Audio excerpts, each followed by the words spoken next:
Halo, selamat malam semuanya. Masih jam 7 kurang 5 menit.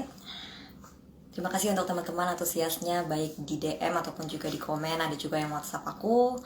Untuk yang antusias bergabung pada kesempatan kali ini, tentunya menjadi suatu apresiasi juga bagi aku. Gimana kabarnya malam hari ini teman-teman?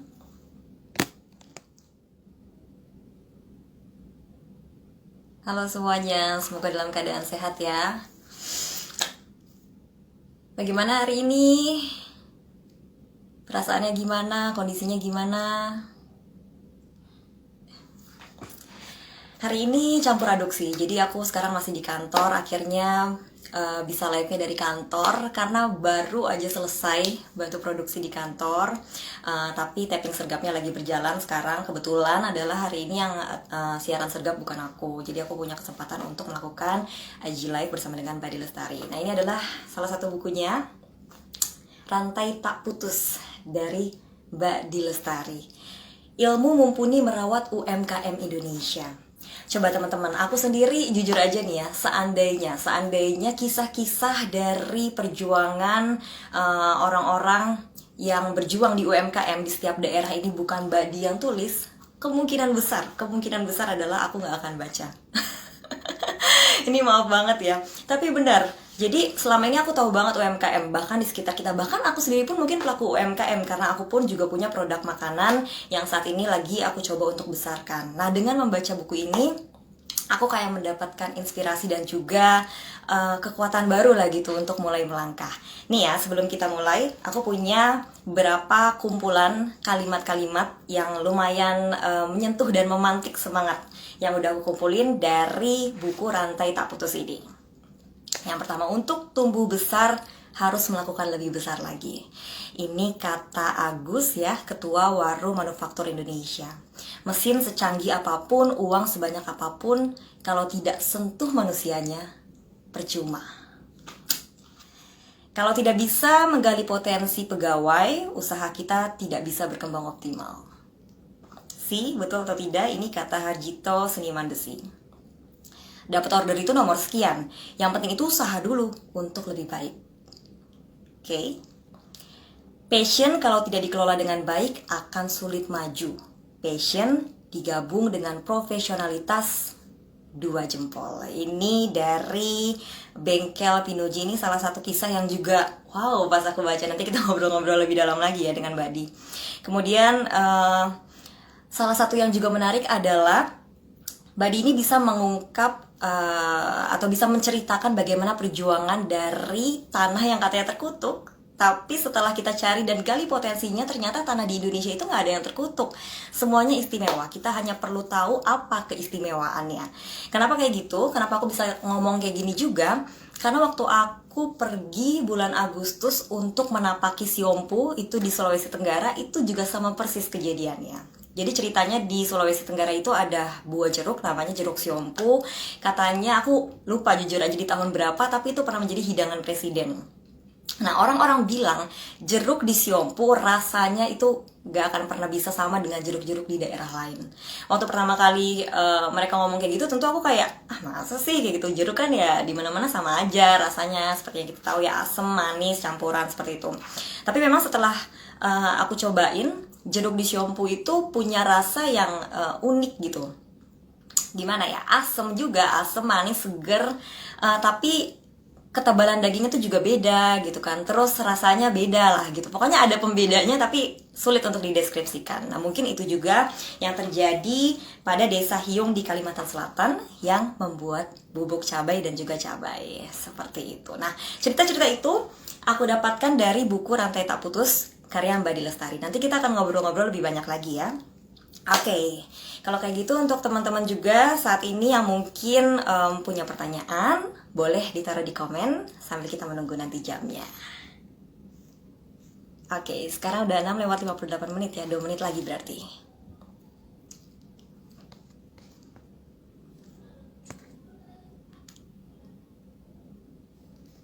Oke, sebentar ya, kita coba.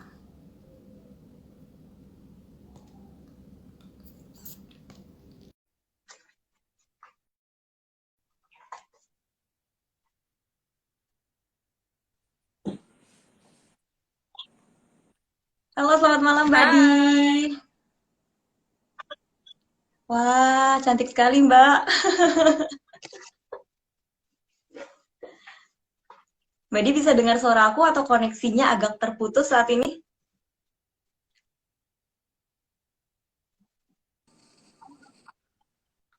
hai, hai, Bisa bisa dengar suara aku, Mbak Di?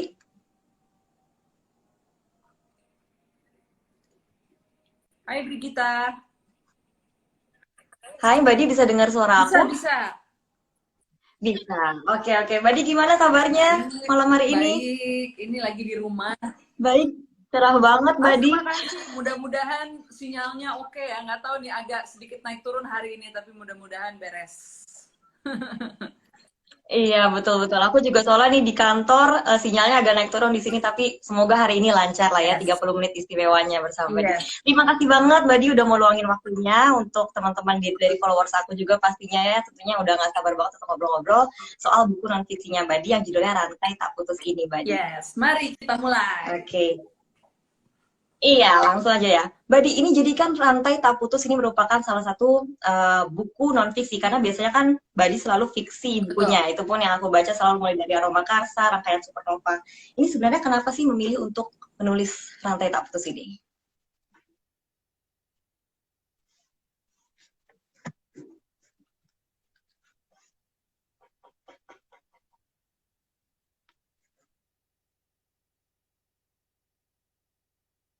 Wah, kayaknya koneksinya agak buruk ya. Koneksiku agak buruk sepertinya di sini.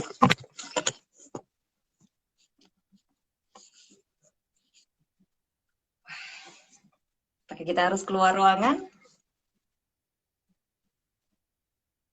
Oke,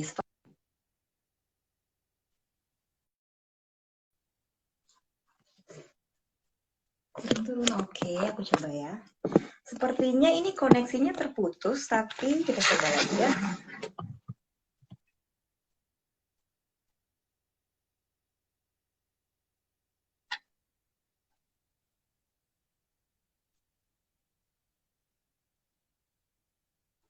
Oke, kayaknya dari koneksinya Mbak Dia yang kurang ya. Aku nggak putus-putus ternyata. Terima kasih feedbacknya teman-teman. Ini di aku sekarang udah terputus sih. Kalau di teman-teman di layar handphone kalian gimana kondisinya?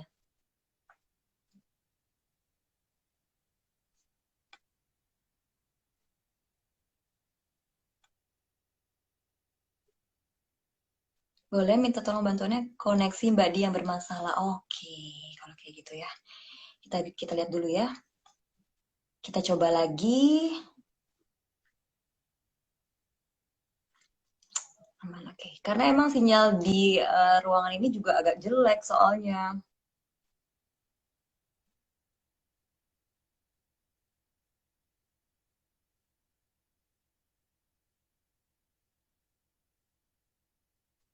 Makasih teman-teman feedbacknya semuanya.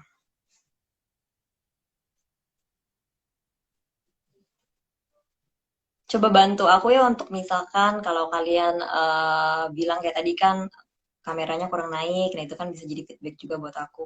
Koneksinya terputus lagi. Sepertinya bagus hari ini ya, karena kan tadi sempat hujan juga. Tunggu lagi ya.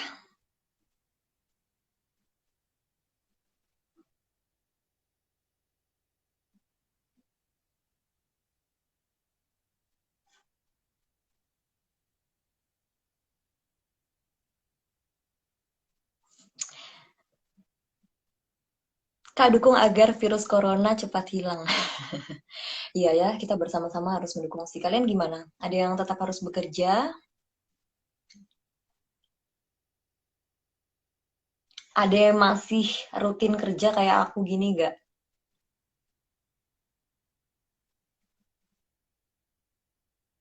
Seminggu 4 kali, 5 kali gitu.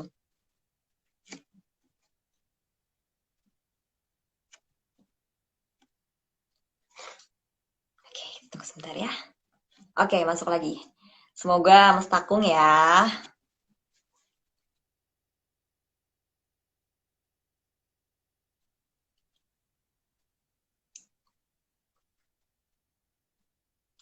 Surabaya puji Tuhan udah menurun kasusnya.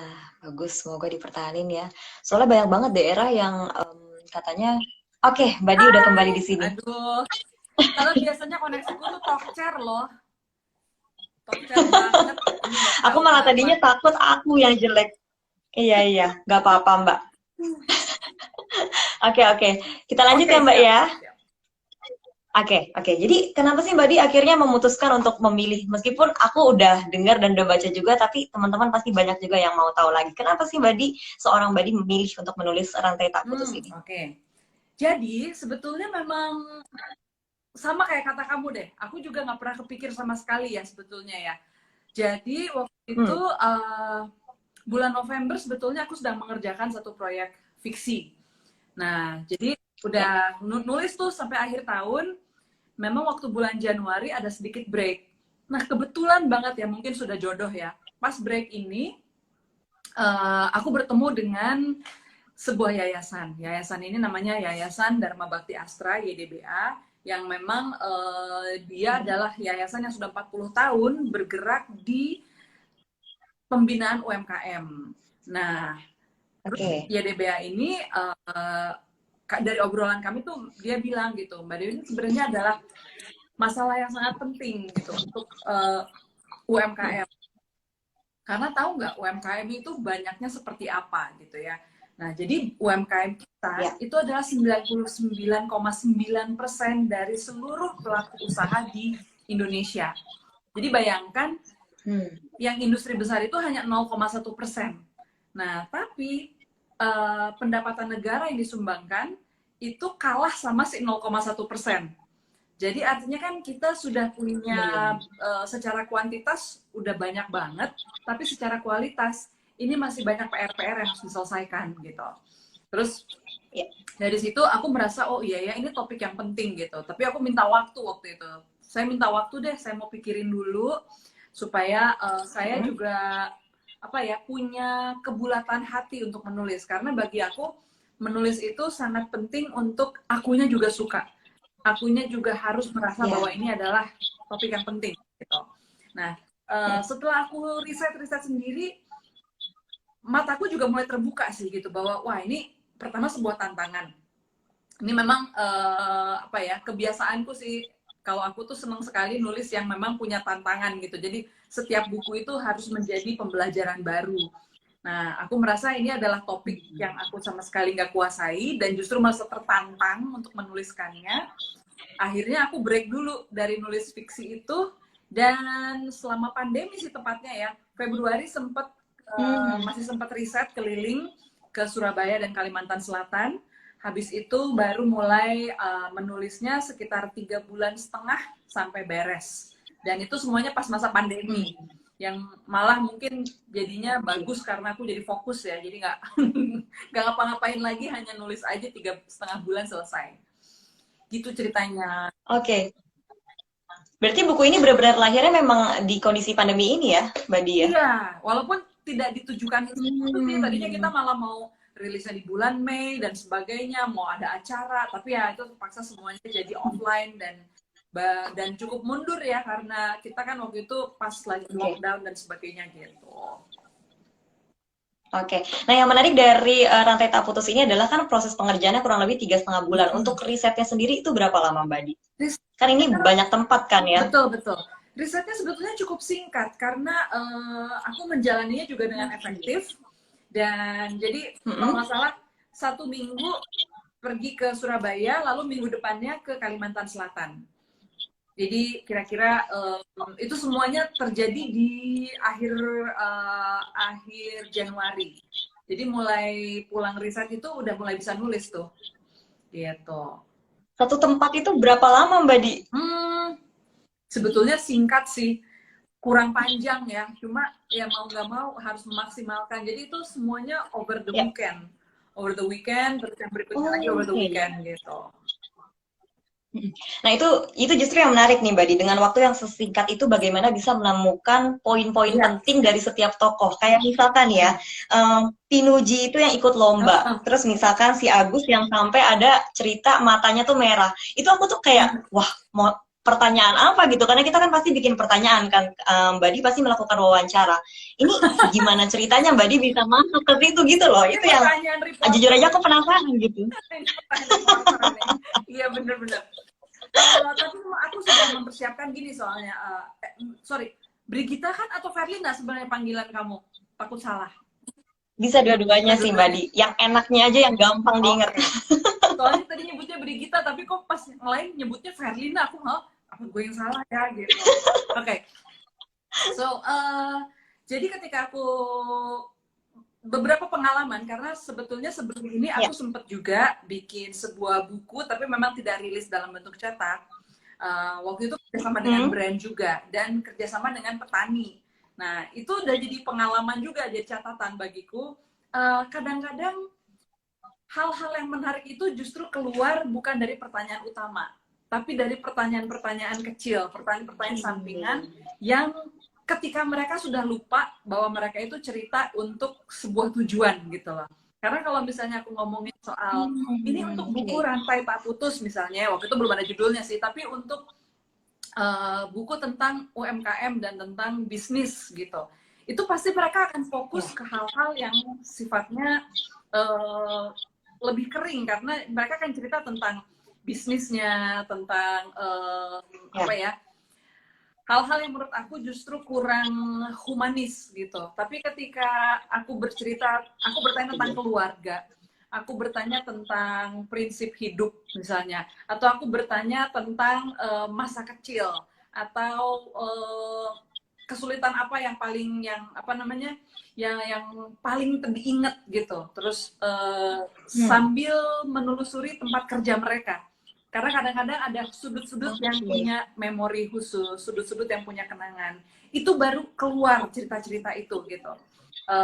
Yang kalau misalnya aku cuma nanya soal bisnis mereka, pasti nggak akan keluar. Tapi kalau misalnya justru nanya kehidupan-kehidupan yang sifatnya kecil-kecil, dan aku udah bisa membayangkan detail-detail itulah yang justru bisa membuat buku ini menarik nantinya. Gitu.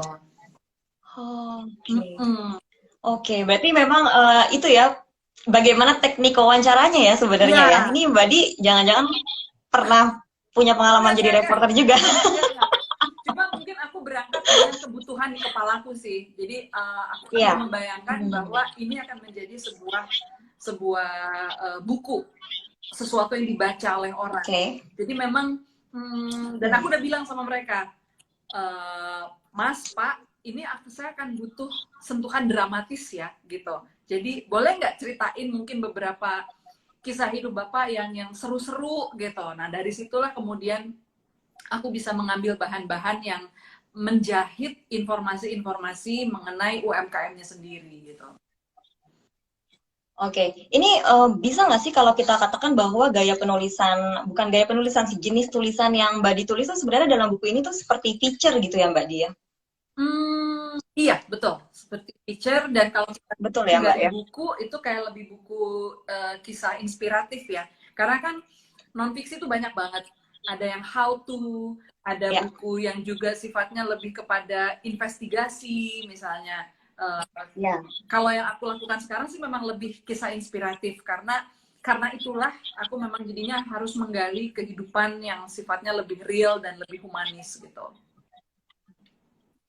Oke, nah ini kan bisa nggak dibilang bahwa ini adalah keluar dari kebiasaan yang Mbak Di gitu, menulis fiksi, kali ini nulis non fiksi. Sangat. Bisa dibilang keluar dari kebiasaan. Banget. Oke. Satu penyesuaian terbesar yang harus aku lakukan ya, karena bedanya nulis fiksi ini, sulitnya fiksi adalah kita harus menciptakan semua dari nol. Kita harus menciptakan karakter, kita harus menciptakan dunianya lah, kita harus menciptakan setting, menciptakan konflik. Sementara kalau dalam buku non-fiksi atau dari Rantai Tak Putus, aku udah nggak perlu lagi bikin karakter, aku udah nggak perlu lagi bikin kisah hidup mereka, nggak perlu lagi bikin setting gitu ya, tinggal datang, melihat, ngumpulin data lah gitu, dan wawancara. Nah, tapi yang menantangnya adalah bagaimana kemudian mengungkapkan itu semua kepada pembaca, menjahitnya menjadi satu narasi yang utuh dan menarik. Itu yang paling menantang. Oke, nah itu juga sih sebenarnya, karena sebenarnya dari satu buku ini nih ya Mbak Di, kalau aku boleh jujur, salah satu kisah yang paling menyentuh aku itu kisahnya sebentar, nanti salah namanya, Pinuji itu Pinuji, ya. ketika iya ketika dia akhirnya ikut lomba di BSD ya kan ya, kemudian dia menjadi bisa dibilang pemenang ya saat Ya, itu yang pertama kali menyelesaikan ya. betul. Nah itu jujur aja waktu aku baca aku merinding loh Mbak. Kayak wow kok bisa gitu. Terus aku lebih kayak ke nggak nyangka, astaga ini tuh kisah nyata loh Iya. kayak gitu. Jadi uh, sangat mengalir aja gitu menurut aku. Nah itu mungkin bisa dibagikan apa tipsnya yang lain gitu loh Mbak, rahasianya untuk bisa membuat tulisan yang semengalir itu gitu. Nah, kalau misalnya beri kita perhatiin ya, ketika Ya. kisah-kisah hidupnya para karakter ini disajikan, itu aku Mm-mm. sebagai penulis tidak muncul. Jadi memang aku memberikan kesempatan kepada pembaca untuk berkenalan langsung dengan karakter dan berbicara dari sudut pandang mereka gitu. Ini mungkin yang kiat fiksi yang aku terapkan di dalam Rantai Tak Putus. Karena sebenarnya kan semua cerita itu adalah cerita tangan kedua ya. Aku yang ada hadir di sana sebagai dalam tanda petik reporternya gitu. Aku yang menanya-nanya mereka dan mereka cerita ke aku. Tapi pada beberapa bagian aku memecahnya sedemikian rupa sehingga ada babak-babak kehidupan yang mereka ceritakan sendiri kepada pembaca. Aku tidak ada. Di sana tidak ada Dewi Lestari yang menceritakan gitu. Baru setelah satu babak itu selesai, aku sebagai penulis muncul di dalam sebuah adegan lah gitu, dan aku ada di sana bertanya dengan mereka, berdialog dan sebagainya gitu. Tapi selalu ada bagian-bagian di mana aku tidak ada gitu. Oke, jadi ini menarik ya. Kemarin di webinar minggu lalu, meskipun terlambat mendengarnya, tapi sempat kebagian bahwa Mbak Di itu konsumsinya adalah non fiksi ternyata. Kemudian menghasilkan buku-buku fiksi dan itu kayak membuka mataku aja. Oh, jelas mengapa karakter-karakter ataupun cerita Mbak Di buku-buku fiksi Mbak Di itu selalu seperti nyata di kepala kita atau di imajinasi kita karena memang mungkin bahannya itu adalah dari buku-buku non fiksi gitu. Jadi tidak sulit untuk kembali menceritakannya. Nah ini yang menarik dari Rantai Tak Putus adalah ini kisah nyata, tapi gaya ceritanya itu dibikin seperti seolah-olah ini cerita orang bohongan kali yang kayak gitu loh Mbak Di. Menurut aku ya, jadi kayak kita baca ya, oh baca aja cerita orang kayak gitu, dan itu kan akhirnya apa ya, untuk teman-teman yang belum baca harus baca sih menurut aku. Jadi kita bisa buka mata banget soal UMKM di Indonesia juga. Aduh, nah Mbak Di, kalau dari Mbak Di sendiri kan tadi udah sedikit ngomong soal kesulitannya. Pernah nggak sih sampai stuck banget gitu dalam menulis Rantai Tak Putus ini? Atau karena memang Mbak Di sudah memetakan semuanya di kepala, jadinya oh nggak ada, semuanya lancar-lancar aja. Oke. Yang paling sulit di awal ya, yang paling sulit itu adalah ketika menentukan cara ataupun gaya menulisku mau seperti apa. Itu yang paling sulit. Ketika udah dapet ritmenya, itu jauh lebih mudah karena udah tinggal ngikutin pola. Tapi ada tuh beberapa yang kemudian kayak misalnya ketika aku bercerita tentang Pak Masudi ya. Pak Masudi itu dia juga unik karena dia orang Jawa tapi dia puluhan tahun di Kalimantan, sehingga ketika dia pulang ke Jawa itu dia kayak gegar budaya gitu, orang Jawa tapi yang merasa aku kok udah gak cocok lagi ya dengan budaya orang Jawa gitu, dengan dia bilang kalau di Kalimantan itu kalau nggak suka ya nggak suka, kalau di sini walaupun kita nggak suka kita harus bersikap seolah-olah kita suka gitu, padahal udah pengen ngapain gitu katanya gitu. Nah untuk bercerita tentang Pak Masudi itu aku akhirnya mengambil karena dia ini sangat kayak apa ya, tergila-gila ataupun berbekas banget Borneo itu buat dia gitu. Nah bahkan nama perusahaannya pun mengandung unsur Borneo gitu ya. Nah itu yang kemudian aku ambil, ada sedikit pengantar tentang suku Iban. Itu juga satu pihak satu sisi kreatif yang akhirnya aku tentukan untuk Pak Masudi ini mau ngambil dari mana nih gitu. Karena yang lain-lain udah gitu ya, ada semacam babak pembukanya gitu. Dan juga yang Hyung. Bagaimana Hyung itu aku ceritakan lewat dari sebuah dongeng dulu. Dongeng tentang tanah yang ajaib gitu ya, tanah yang ajaib, tapi ternyata tanah seperti itu beneran ada gitu, dan ini ada di Kalimantan Selatan gitu ya. Jadi pilihan-pilihan kreatif itu sih yang menurut aku menantang, karena ketika sebelum ketemu nih, aduh mau lewat mana ya, mau cari dari mana ya gitu, nyari idenya itu yang menantang gitu. Jadi seorang di Lestari pun juga bisa seperti itu ya Mbak Oh ya? iya, sangat bisa. Oke, iya. Ini memang apa namanya bubuk cabai hiung ya. Tadi kan Ya. Mbak singgung itu ya sebelum kita ke pertanyaan terakhir. Itu beneran pedes Mbak atau gimana Mbak? Wih, pedas banget. Jadi aku punya tetangga yang dia memang Iya. suka banget pedes dan nggak pernah ngerasa bisa puas sama pedesnya. Kan waktu itu produknya abon cabe ya yang aku bawa. Ya. Nggak pernah puas sama produk abon cabe sini lah gitu. Mau yang udah terkenal apa, bagi dia tuh nggak ada yang pedes gitu. Terus aku bilang, aku nanya ke tetangga-tetanggaku, ini aku mau ngasih nih gitu. Tapi saya harus nanya siapa yang benar-benar suka pedes. Gitu. Akhirnya ada yang volunteer, Betul. aku pedes gitu, aku suka banget. Itu beneran loh, dia kepedesan. Jadi akhirnya dari yang nggak pernah Wow. kepedesan sama sekali bisa kepedesan gara-gara si abon cabai hiung itu. Memang pedes banget. Dan aku bawa bibitnya, aku tanam di rumah. Ya. Memang dia bilang begini, kalau misalnya bibit hiung itu dibawa keluar Jawa, apa keluar Kalimantan, keluar desa hiung, itu pasti pedesnya nggak akan sepedes desa hiung gitu loh. Tapi aku coba aja, dan sebenarnya tetap lebih pedes sih daripada rawit biasa. Hanya saja kayaknya nggak sedahsyat yang hiung. Kayaknya yang hiung tuh parah banget sih. Kalau di mana sih yang langsung wow, gitu, meledak. Karena memang lagi-lagi kalau kebaca karena struktur tanahnya juga, pH-nya Ya, dan sebagainya iya, ya Mbak ya. iya. Seperti yang aku singgung di awal waktu aku pergi ke Siompu, Sulawesi Tenggara pun juga begitu buahnya. Hmm. Beda. Dan ini katanya cabenya itu apa lebih empuk atau lebih tebel gitu dagingnya ya Mbak ya? Dagingnya lebih tebal dan lebih kecil. Jadi kayak Oke. pendek-pendek gitu dan agak dagingnya tebal-tebal. Jadi Mm-mm. kalau dilihat tuh kayak yang, hah ini emang bisa nih bikin pedes ya gitu.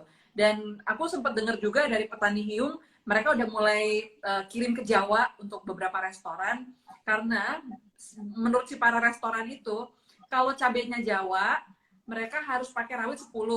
Nah, kalau hiung itu cukup 3 Iya. aja udah mendapatkan pedes yang sama. Jadi lebih hemat. Walaupun harus mendatangkan dari Kalimantan, tapi tetap lebih hemat.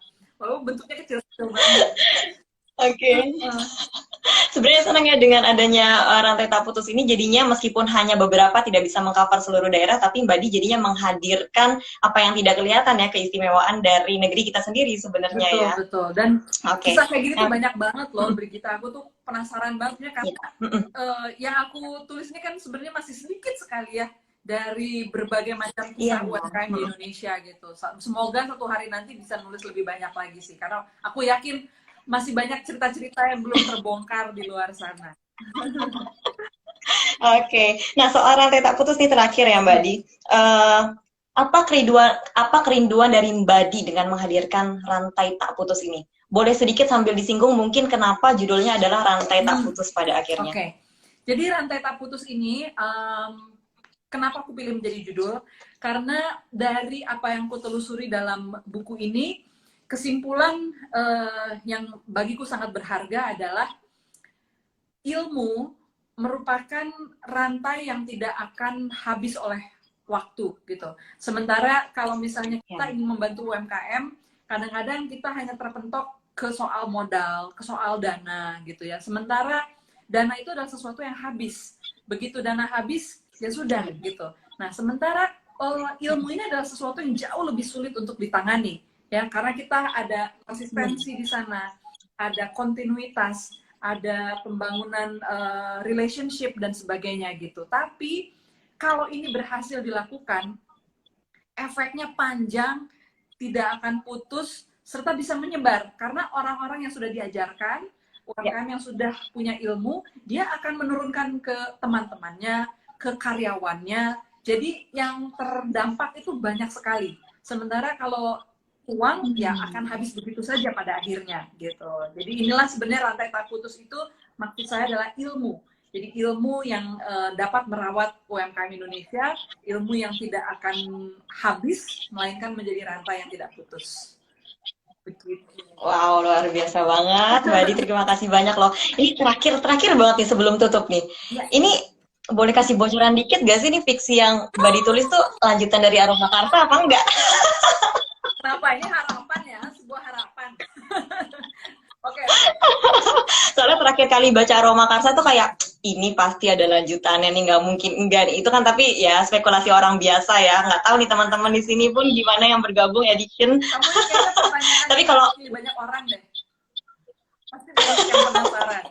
Oke, oke. Jadi aku ceritanya agak mundur dikit ya. Aku ceritanya agak mundur dikit. Jadi ya, waktu aku selesai nulis Inteligensi Embun Pagi Supernova, itu tuh aku berada di ya. persimpangan. Kan udah selesai nih serial gitu ya. Wah, bebas gitu. Akhirnya aku bisa nulis apa aja.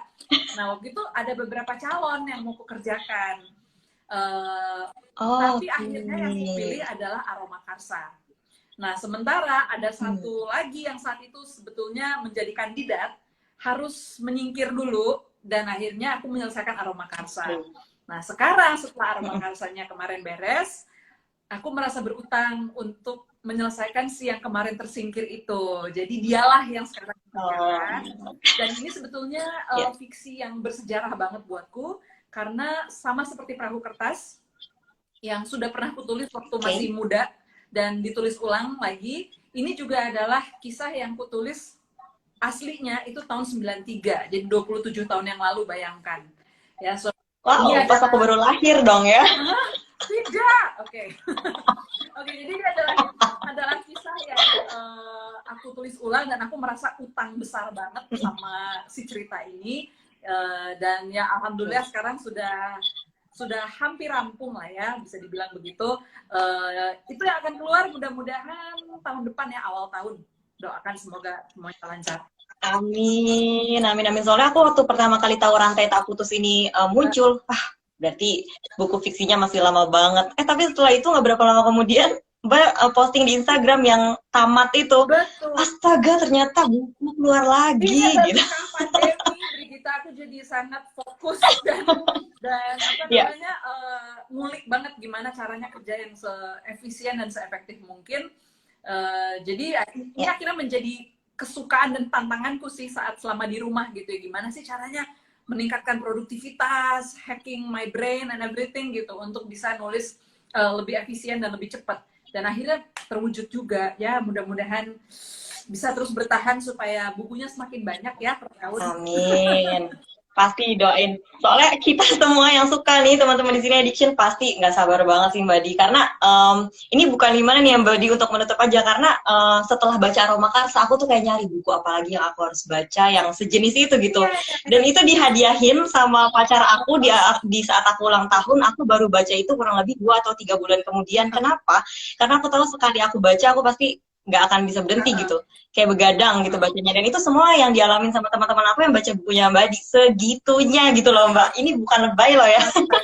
Jadi kayak iya betul, jadi kayak aku berharap ada buku lagi yang bisa bikin kita nggak cuma sekedar menikmati imajinasinya, tapi juga banyak banget pengetahuan-pengetahuan di dalamnya gitu. Karena balik lagi mungkin Mbak berangkat dari risetnya itu, ataupun mungkin juga asupan dari Mbak Di sendiri adalah buku non Betul, fiksi. betul, betul. Karena memang aku itu Oke, tertarik sama buku Mbak- karena informasinya dulu sih gitu. Baru kemudian aku olah ya. menjadi fiksi yang akhirnya lebih lebih apa ya? Lebih cair dan lebih menghibur mudah-mudahan Ya, bagi pembaca gitu. oke. Mbak Di, terima kasih banget nih Sama-sama, waktunya. Ini Brigita. kurang lebih udah kelebihan Gak dikit apa-apa, kayaknya, tapi aku kita bersyukur terus banget bisa ngobrol-ngobrol iya, sama Mbak Di. thank you ya. Iya, betul, betul, betul. Kita tetanggaan kok Mbak Di. Serius, kamu BSD juga? Nggak deket-deket banget, tapi aku tahu lah Mbak Di Asik. mana rumahnya. Oke, selamat bertemu Nanti lagi. aku kirimin produk UMKM aku Ya, kalau ya. kayak gitu untuk Mbak Di, biar Mbak Di cobain Boleh, juga. boleh, boleh. Mbak Di, sehat-sehat selalu, sukses selalu. Semoga bukunya juga yang setelah ini bisa benar-benar launching di awal tahun 2021 berarti ya Mbak Di ya. Kita doakan. Ya, Dan sekali sehat-sehat lagi juga ya. semoga untuk teman-teman. Iya, sehat-sehat Mbak Di. Terima Terima kasih. kasih Selamat teman-teman malam. yang sudah ikutan juga. Bye-bye.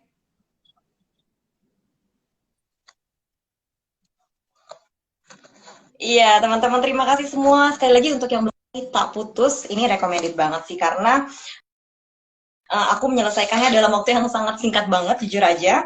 Tapi ada banyak banget ilmu yang aku dapatkan dan juga karena aku punya cita-cita gitu ya untuk mencoba menulis lagi. Ketika baca ini pun juga aku jadi kayak punya semangat lagi gitu. Wah, ternyata gaya tulisannya gitu pun dari sebuah kisah gitu ya, para pejuang-pejuang UMKM di seluruh daerah di Indonesia, beberapa daerah di Indonesia maksudku, itu kita bisa tampilkan dengan gaya bertutur yang begitu cair seperti itu.